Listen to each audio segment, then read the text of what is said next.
The duo pulled up here at Bottle Mart on Sandgate Road just after 6 o'clock last night. Police say the rider entered the store and waited until another customer left before producing a sawn-off shotgun and demanding the cashier, a 55-year-old woman, empty the register. The man, as well as his passenger, then sped away. After that, cops came. They just sealed all the pubs. They did investigation as much as they could. Let's see how we go, because we've been robbed here 3 weeks ago as well. The armed bandit was wearing a black helmet, black jacket, jeans and was carrying a backpack.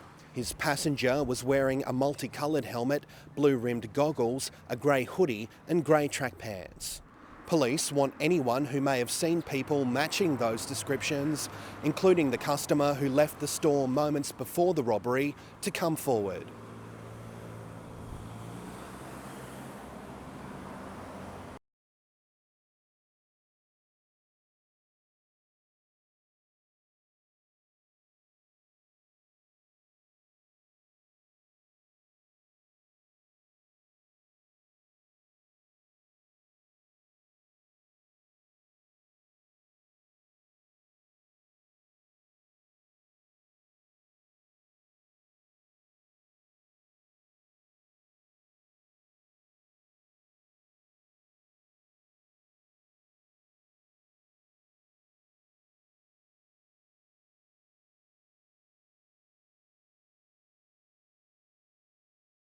For shopaholics, it's been a long time coming, but we can finally show you what's behind the curtains.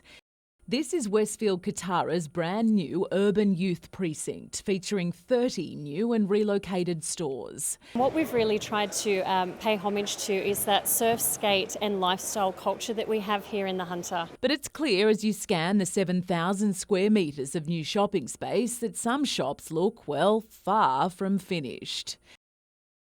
Westfield, though, assures these busy bees will be working around the clock before 4 days of opening celebrations. We'll have hundreds of construction workers and retailers on site getting the shops finished off and stocked, ready for trade on 9 a.m. Thursday morning. Of course, this is all very new, but there is a taste of the old. This mural here featuring a bird of paradise, which people of my vintage will be well aware was the symbol of the old Garden City. The centre has been around for over 50 years and we're really proud to be able to put a piece of art up there which pays homage to the history of the centre. The centre's well-publicised parking snarls will be eased a little come Thursday morning too, as these spaces on level 1 reopen.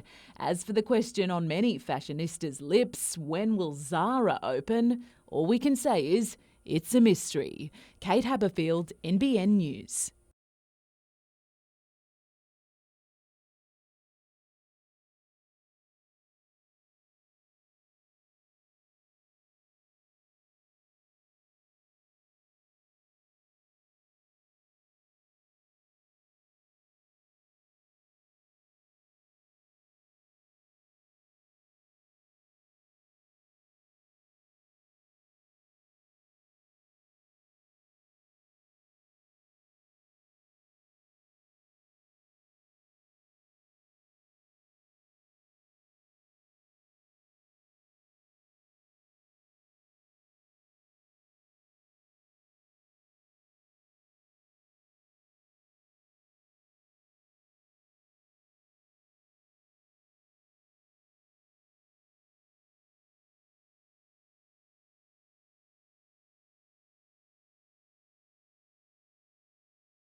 A peaceful harbour about to see a surge of water, inundating the shoreline within minutes. This animation from the University of Newcastle is just an idea of what could happen if a tsunami threatened the east coast. Tsunamis can behave in really particular ways in estuaries, and it's important to recognise that harbours and ports can be dangerous as well as the actual coastline, the open coast. Hunter researchers have just mapped out potential tsunami danger zones in Sydney, trying to determine what kind of impact such an earthquake-triggered emergency could have. The tectonic plate boundaries that would be most significant for the east coast of Australia are those that run to the north and to the south of New Zealand. There are certain areas that are more vulnerable to the threat. We found that only the very largest tsunamis would come onto land. While researchers say an East Coast tsunami is a real possibility, it wouldn't necessarily result in walls of water and the impact would likely be minimal. The team are now wanting to map out exactly what would happen if a wave came to Newcastle.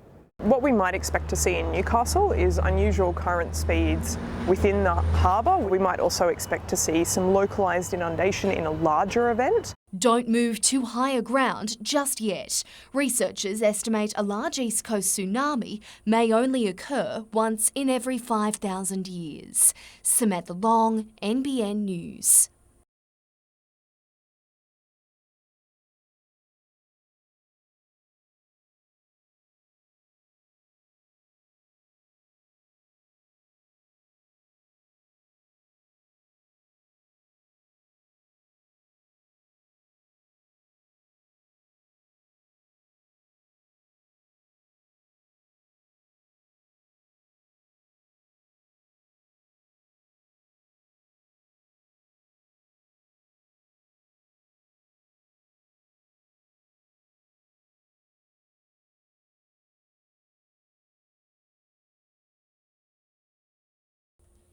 Graham Nickerson joined the service as a fresh-faced 17-year-old in 1981 and has been flying missions right up to today, when he hangs up his helmet for good.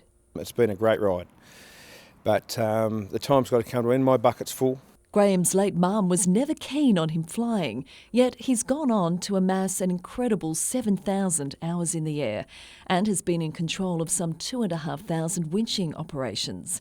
His career punctuated by the region's major disasters, and with them, some painful memories. My life changed after the Kempsey bus crash. That was something I didn't expect I'd ever see when I joined this service. That was really hard to take, and that's affected me up until this day. That was 1989. The Newcastle earthquake happened just days later. More recently, the daring rescue of 22 sailors from the Pasha Bulker in 2007 brought a typically modest response. The conditions weren't good, obviously, in that particular day, but it'll go down in the history of the service, obviously. The service got a lot of accolades for it, and we'll grab them with both hands. That's what the service is here to do that sort of job. But it's the human stories that really stick, whether it be a heartfelt letter of thanks from a little boy or a mercy dash to help a dying mum. A lady by the name of Jenny Walker, her dying wish was to see her son graduate from the police academy. Now, through a combination of all the emergency services, we were able to organise that. Family is all important to Graham Nickerson. His has been with him on this long journey, his two girls growing up around helicopters. The Westpac Rescue Chopper team is part of that clan, and he won't be lost to them, set to take on a new role. There's been a couple of recent jobs where it's really sort of hit home, and I came home and said to my wife, I can't do this anymore. I spoke to the HR people and they said, well, hang on, there may be life after flying, and hence I'm looking at this new community engagement role, which I jumped at the chance. There'll be more time on the ground, but the story of passion and dedication is set to continue. I'm very proud and honoured to be being a part of this service, and it's just been a great ride, and I've got no regrets.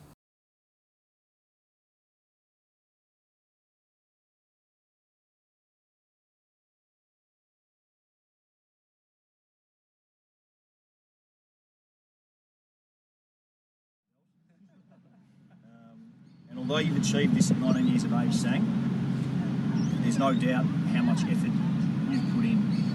You're number 748, forward to wearing this with you.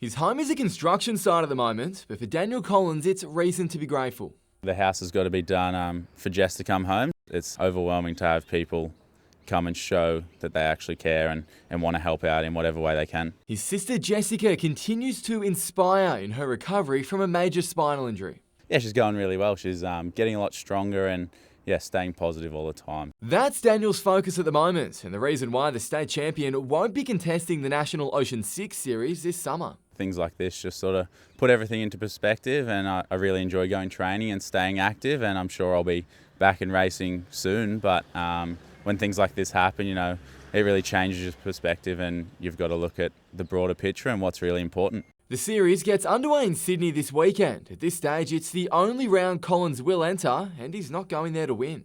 The support that we've received from the surf life saving community has just been outstanding. So, just to catch up with everyone and say thank you to so many people that have helped us out in such a big way. He'll also lend a helping hand to Redhead's next generation, led by Australian champion Nicola Owen. It's always nice to take on a little bit of a support role, and I've had that from club members in the past too, so it's nice to give back a little bit in that sense. Then he'll make his own return. Collins will contest the state and Australian titles held in March. We've got plenty of time really to really do some hard work, and it's something that I can aim for later down the track, but at the moment the focus is definitely on Jess and having fun with what I'm doing outside of that as well.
Have no doubt, these green paddocks hide a widespread problem.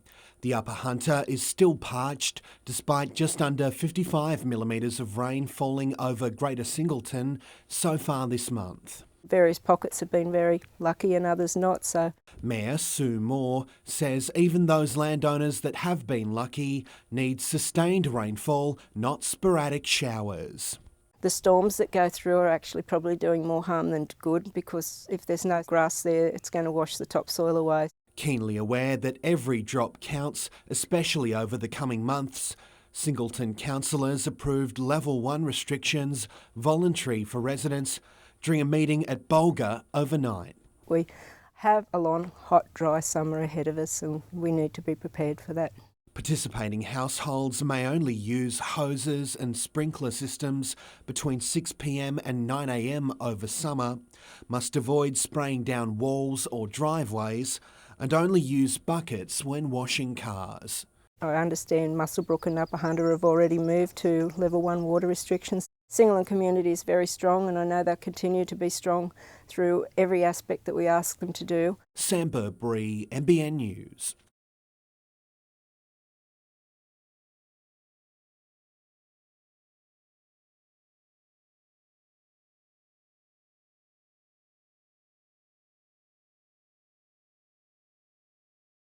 Fortunately, it's very slow growing and contained around the neck area, so the only symptom Johnny had was a lump. That's been removed now. The operation was very successful. I spoke to Johnny yesterday, the day after the operation, and he's walking around, he's fine. So he's well on the road to recovery. He's holding up really well and he's keen to get back again. I think he'll be back playing this year. We won't put a timeline on it, but I think he'll be back playing this year, and we'll re-sign him.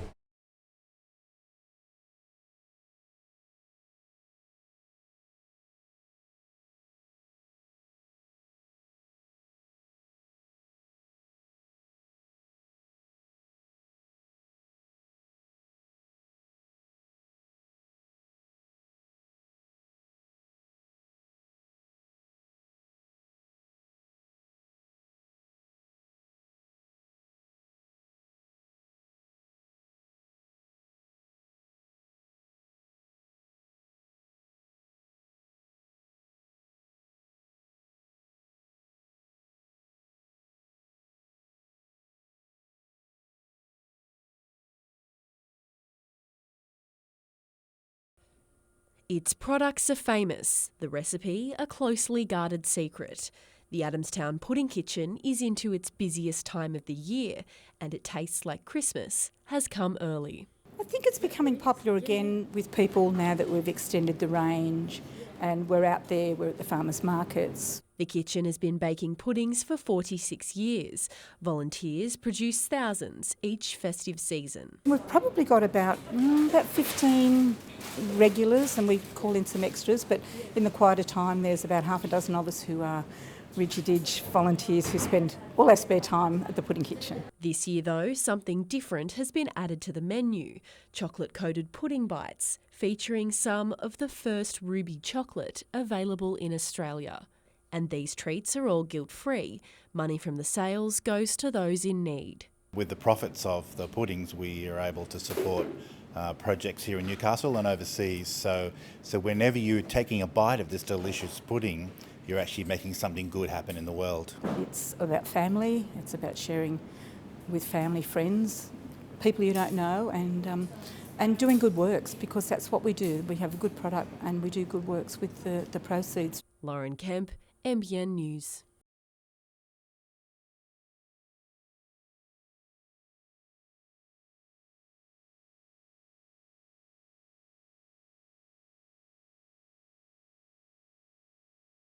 The NEST program is a 5-week program that we run.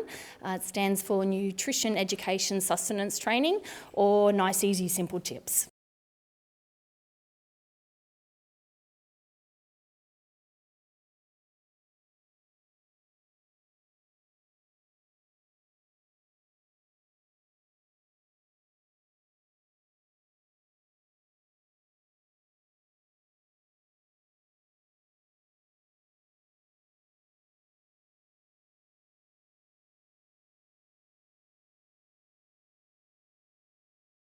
This time capsule was buried 100 years ago, almost to the day, and we'll be doing the same thing with a new time capsule. And hopefully some of our younger Novocastrians will be around in 100 years to actually unearth that time capsule.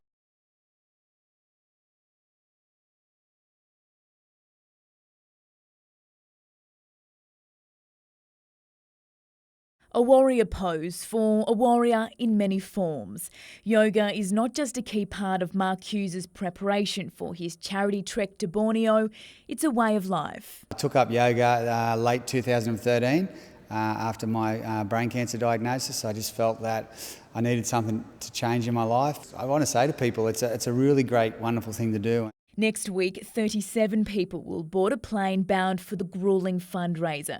But before they do, they'll salute to the sun on home turf. Trekker Saveta Yevanoska, owner of the Yoga Loft, will lead night's players, yogis and novices through one of the world's biggest outdoor classes at McDonald Jones Stadium on Saturday. I'm just looking to do a really nice, fun, flowing practice that's available to everyone. So hopefully we'll get lots of families that will come along. Of course, it's also about raising money for the Mark Hughes Foundation. Every dollar, every cent's going to help us help the Mark Hughes Foundation in what we're going to achieve, and that's to get an answer to brain cancer, because like myself and so many people out there, we need the answers. And for every $20 donated to the fundraiser, you'll go in the draw to win a date with its ambassadors, Sean Kenny-Dow and Mitchell Pearce. The lucky winner, or maybe two winners, will get to have lunch with them in one of the in the cafes on Derby Street, Goldberg's. So I'm just continually buying tickets in the hope that I can share some poached eggs with the boys. And if yoga isn't your thing, you can still be in with a chance by donating before Friday afternoon. Georgia Ma, NBN News.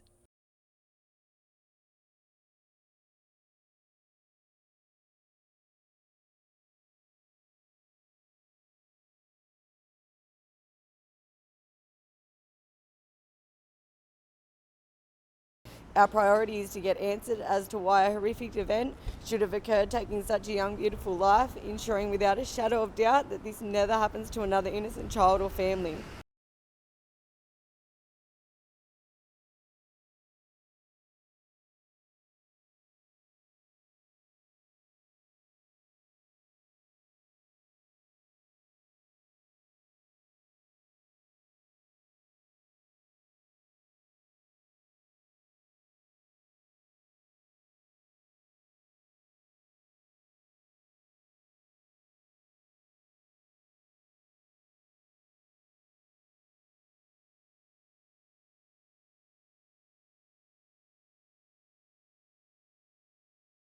Simmons just takes it across the line. Fultz! What a play by Simmons! Here comes Simmons between their legs. Embiid!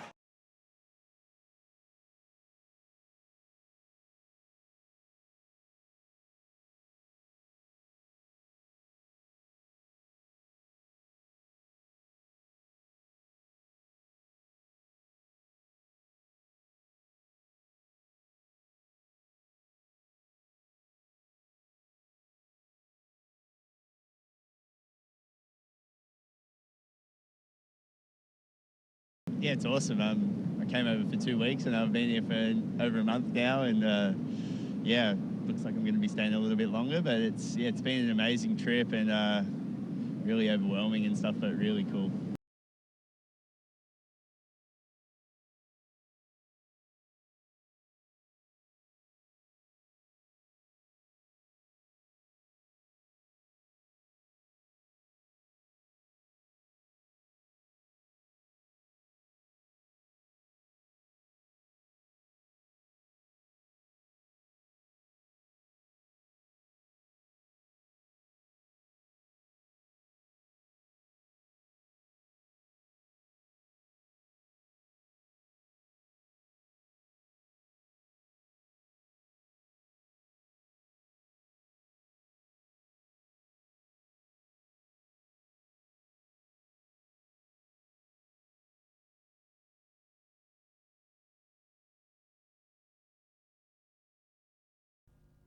Petratos was a huge part of the Jets' success last season.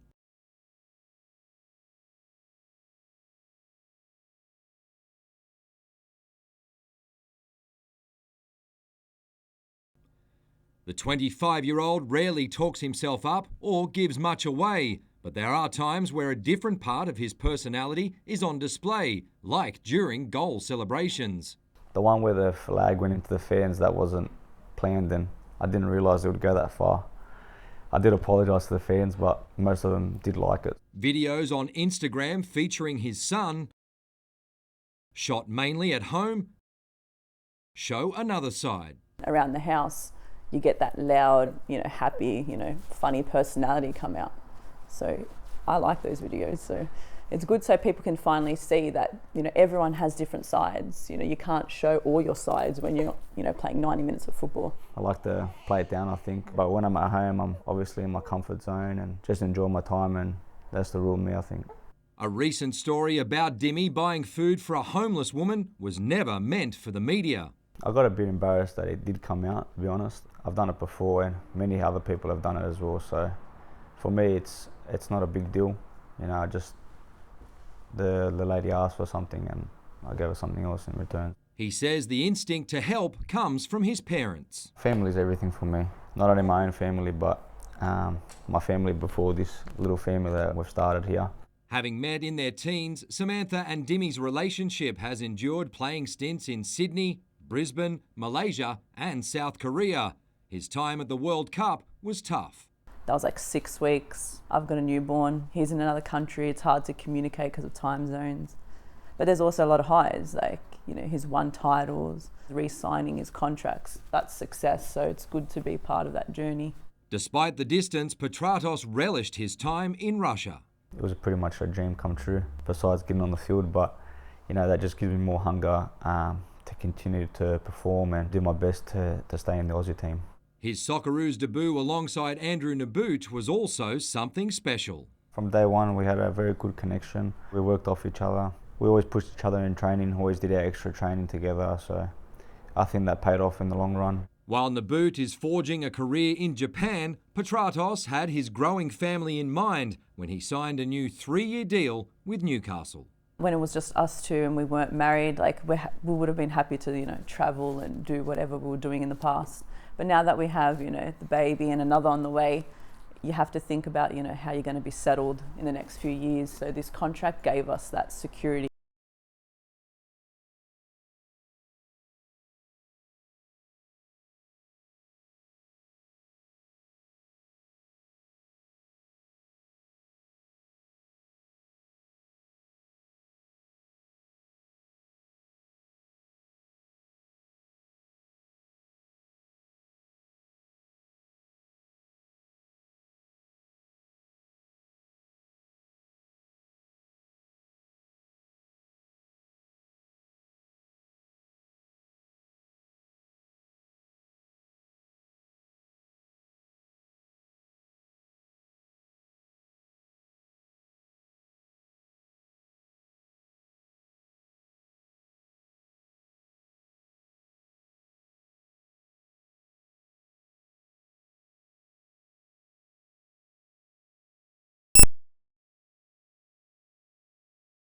A daily routine for a schoolgirl turned into a nightmare.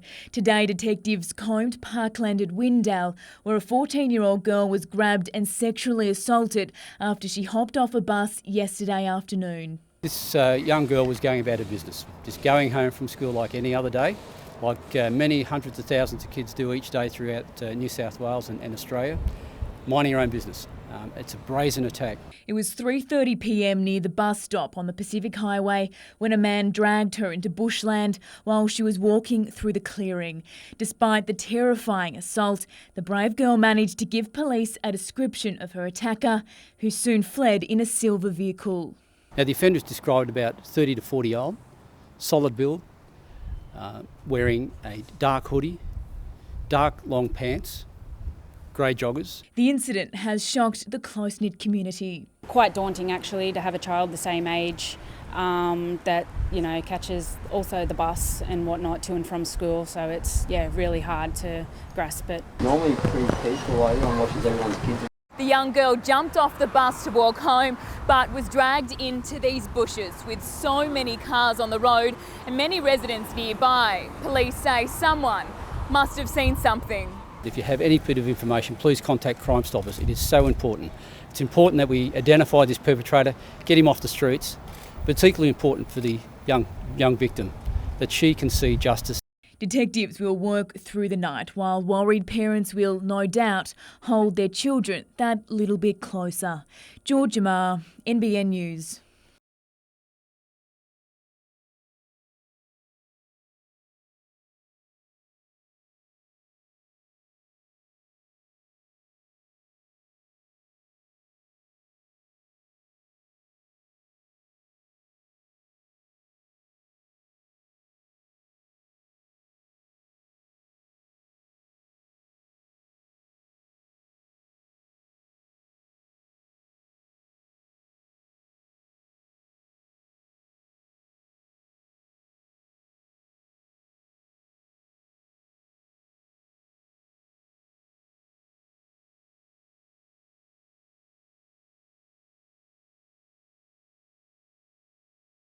PFAS contamination once again front and centre at Williamtown, but this time it's the environment under the microscope.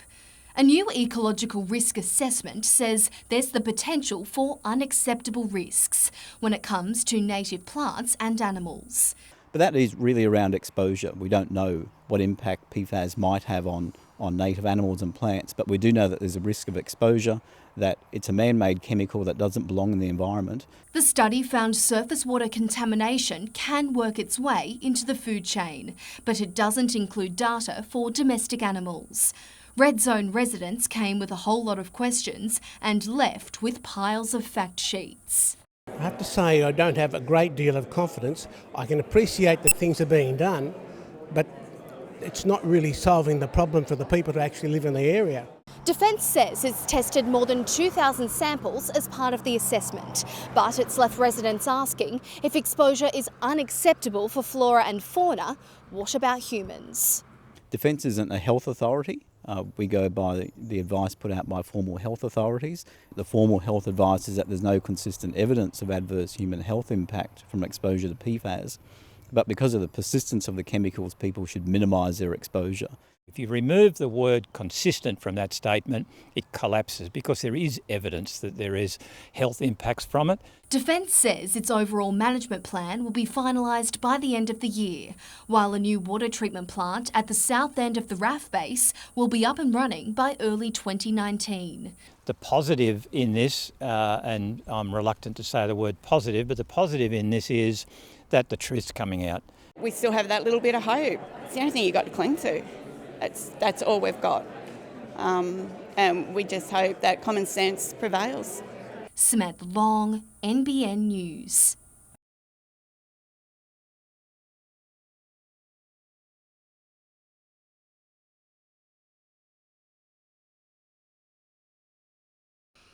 The stage was set for the grandest of openings. 30 new stores unveiled at Katara, with Westfield hoping to attract younger shoppers. So this is our urban youth precinct and we're really excited to be able to reflect that youth culture. After a flash mob, a ribbon cutting and an explosion of colour, it was time to get down to the real business and shop. Yeah, just so far, just the one thing. What is it? Can you share with us? Yeah, it's a wine glass for the wife. It holds a whole bottle of wine. Most of the centre's new stores welcomed their first customers this morning, but there's still no word when European powerhouse Zara will open. One thing that is certain, you'll be able to raid Kmart shelves before Christmas. It's back from November 29. Oh, Kmart, for sure. I'm a Kmart mama. In fact, all the changes seem to have the parental seal of approval. I wish I'd brought my 5-year-old. She would have loved it. And the parking's great. The parking's been difficult for a while, but it's really great now. Westfield is promising activities all weekend. There'll be an Eclairin wine bar if you fancy a tipple while you tap the credit card, or have a makeover if you want a star look while you shop.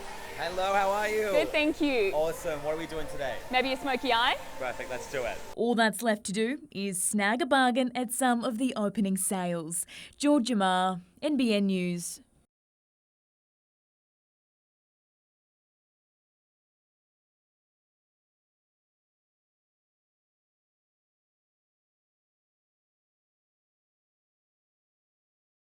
creating a new children's cycle path, which has been very popular in the past, enlarging the car park to make provision for bigger vehicles, also electric cars.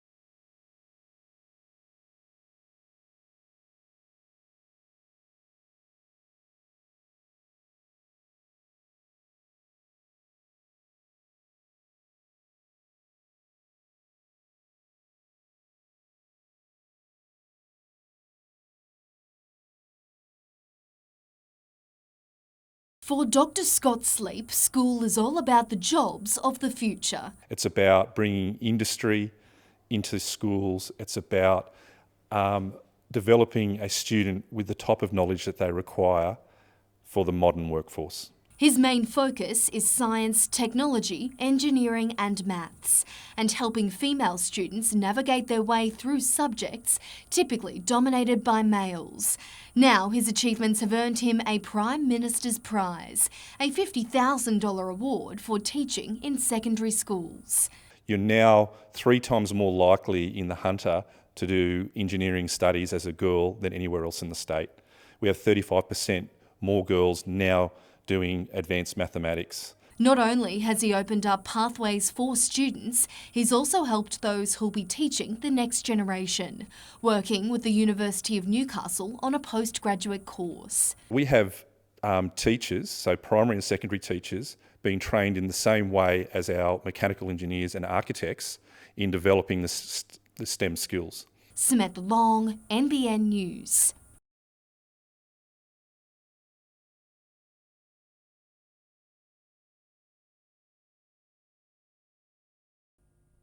The Jets went agonisingly close to winning a second championship last season. In an effort to go one step further, the coach has enlisted the help of Jacob Marks, a former pro kickboxer who gave a talk behind closed doors.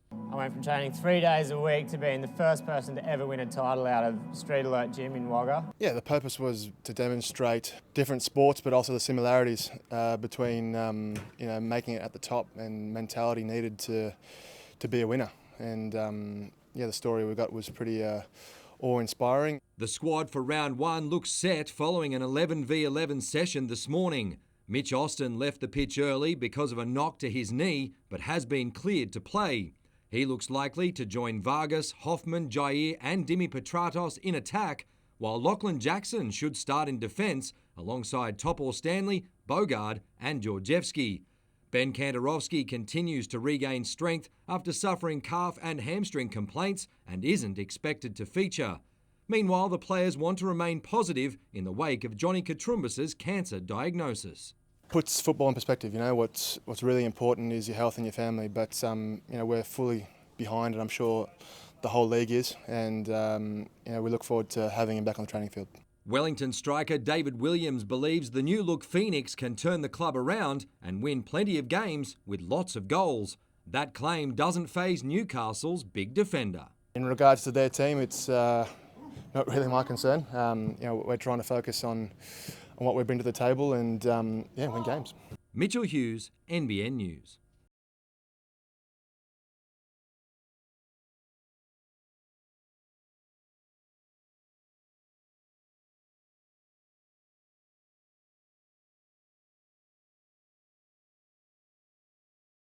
I had some games this season with Portland, and no matter what, every year you're making growth and making improvements on your game. And on top of last year's W League season and getting a lot of games and experience there, I'm looking forward to this season bringing all of that I've learned and putting it all together.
In Nissan Motorsport and Plus Fitness Racing, it's a crazy ride with them, and they're just so professional and they take care of their drivers really well. So from where I've kind of come from to now, it's just such a pleasure to drive for them and puts me in the best headspace that I can be.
The starter's flag has dropped on the foreshore transformation. Grandstands are going up and car parks are closed. The countdown now well and truly on for the Newcastle 500. A new report by the Hunter Research Foundation Centre has outlined the inaugural event by the numbers, coming to the grand total of a $30 million boost to the city's coffers. That doesn't include the economic impact into neighbouring council areas like Lake Macquarie and Port Stephens, Cessnock and Maitland. The report looked at transactions made over the 3-day period, with the average daily spend around $191 a day.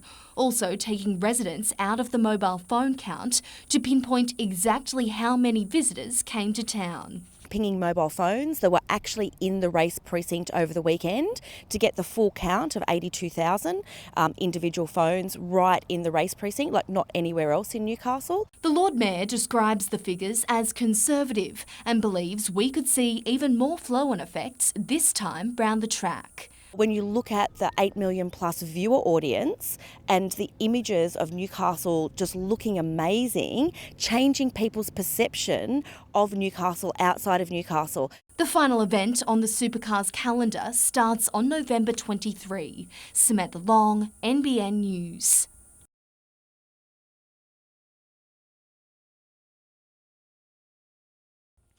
A meeting of the minds, working towards a mind shift. For those pro-medicinal cannabis, it's pain relief like no other. Just ask cancer survivor Tina Giles, recently receiving the all-clear from stage 4 breast cancer. She turned to the controversial treatment to overcome the horrors of chemotherapy. So I started smoking marijuana just for the nausea. The nausea settled. I ate 3 meals a day. I put on my 15 kilos and I told my oncologist what I was doing. I don't want to know about that. That was her answer. The Nurses and Midwives Association is out to debunk the myths around medicinal cannabis, hosting a forum with researchers and medical experts to learn about its benefits with treatments for nausea, epilepsy, Parkinson's and PTSD-related illnesses. For them, it's not a matter of if, but when it becomes mainstream. And access is the key to compassion. That these patients are utilising cannabis from illicit supply anyway if a doctor turns them away. To me, I think it is much wiser to have a patient that is under the care of a licensed medical professional. For survivors, it's about taking up the fight. It's something the government needs to open their eyes up to and bugger the big pharmaceutical companies, and that's what it's all about.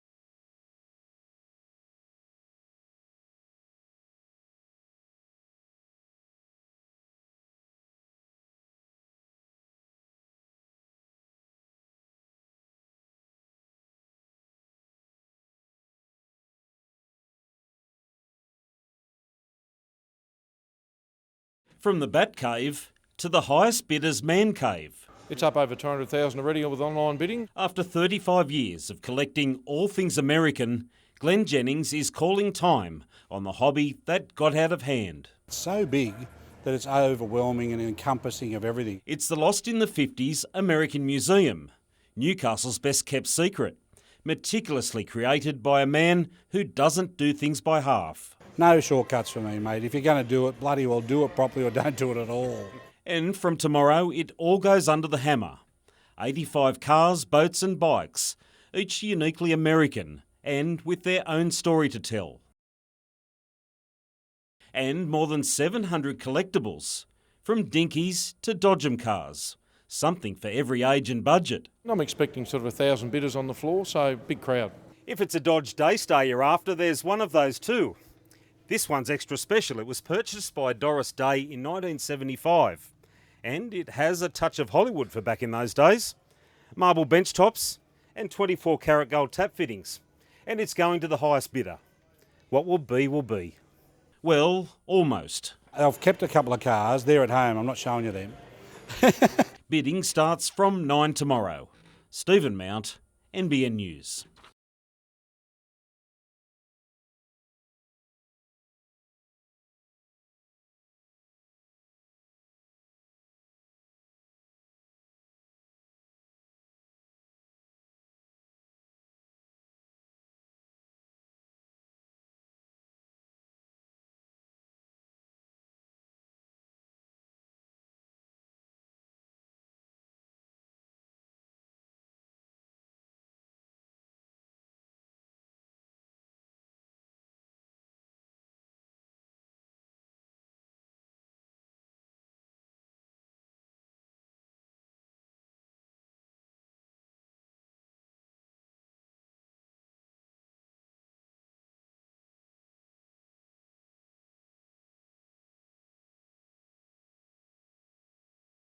Honestly, been one of the most enjoyable pre-season. It hasn't felt like it was 17, 18 weeks of pre-season. So, but having said that, still dying to get into game one.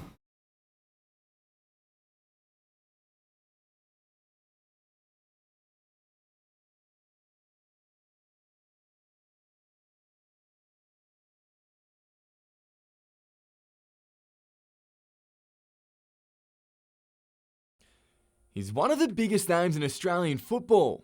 Mitch, how All you right. going? Not too bad. How are you? Good. Ready to play? Let's do it. Maybe not in the A-League just yet, but in the E-League, Mitch Austin is a headline act. And after years of training on football game FIFA, today it was my turn to challenge one of its masters. You could be the Newcastle Jets, and for the sake of a rivalry, I could jump into Melbourne Victory. What are we thinking? Yeah, let's do it. The big calls came quickly. You know what? I'm giving myself captain. Cop that, Bo. We've got a new captain in town.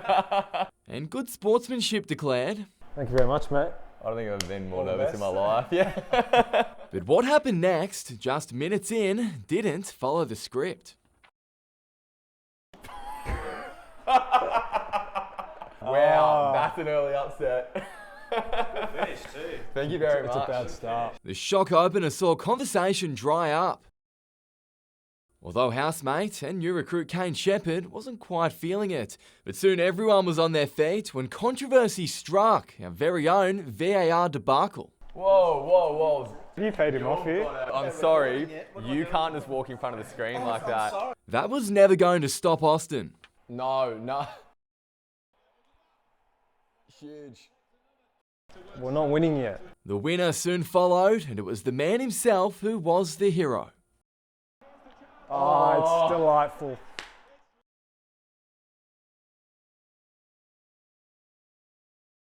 And he stabbed on me, the ultimate disrespect. Oh, it was lucky. The better man has won, but you got to say I gave you a Oh, fright. you gave me a fright there early doors, but composure. When his on-field career stalled due to his devastating ACL injury, his off-field football took off, representing his then club Melbourne Victory in the inaugural E-League competition, watched each week by tens of thousands of fans. It wasn't until the first round where I was like, geez, this is a fairly, serious and professional setup, so it was great. It was sort of a good distraction because obviously I couldn't play, so it was sort of my way of being competitive and getting that competitiveness out, and just gave me something to sort of look forward to. Esports are big business, and Austin's experience gave him a newfound appreciation. There's a huge skill involved in it. For me, especially like FIFA, it's like a game of chess. That's how I view it. I think I'm in check. Now that he's back on the field, he won't be able to appear in the E-League this campaign. Not that he minds too much. After 7 years of toiling in the UK, then time at the Mariners and Victory, he knows which code of football comes first. I think a lot of players take for granted playing and training every day, and when you spend 9 months on the sideline, I was probably guilty of that as well. It's an eye-opener, and I just want to not waste this season.